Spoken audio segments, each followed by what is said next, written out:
23 тамызда өтетін құрылтай депутаттарының сайлауына дайындық қыза түсті. Алайда бұл жолғы науқанның өзіндік ерекшелігі мен қатаң талаптары бар. Енді дауыс беру кабинкасында бюллетенді суретке түсіріп, әлеуметтік желіге жүктеуге тыйым салынады. Осы сияқты заңнамадағы жаңа нормалар Таразда өткен арнайы семинар кеңесте саяси партиялар мен бақ өкілдеріне егжей-тегжейлі түсіндірілді. Электоралды кезеңде кімге не істеуге болады, ал неден қатаң тыйым салынған. Еліміздегі саяси процестің ашық әрі әділ өтуі заң нормаларының сақталуына тікелей байланысты. Облыстық аумақтық сайлау комиссиясы ұйымдастырған жиында басты назар үгіт-насихат жұмыстарын жүргізу тәртібіне аударылды. Биылғы сайлаудағы маңызды өзгерістердің бірі дауыс беру құпиясын сақтау талаптарының күшеюі. Сонымен қатар бұрынғы сайлау кезеңдерінен қалған немесе белгіленген тәртіппен тіркелмеген үгіт материалдарын пайдалануға тыйым салынады. Сайлауалды үгіт жұмысына тоқталсақ, үгіт жұмыстары 4 негізгі бағыттан тұрады. Олар: біріншісі бұқаралық ақпарат құралдары арқылы, екіншісі сайлау алдындағы жария шараларды,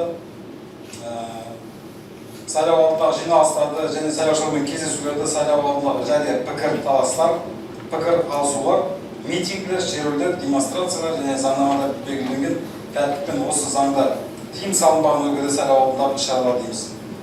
Цифрлық дәуірде ақпараттық кеңістікті бақылау басты талап. Қазіргі таңда әлеуметтік желілердегі кез келген үгіт-насихат сипатындағы хабарлама жіті назарда. Дегенмен заңнамада партиялар мен кандидаттардың жеке парақшаларына қатысты өзіндік жеңілдіктер қаралған. Бұл бағыттағы бақылау жұмыстары мен жарнама талаптарының сақталуын ақпарат және қоғамдық даму басқармасы тікелей қадағалайды.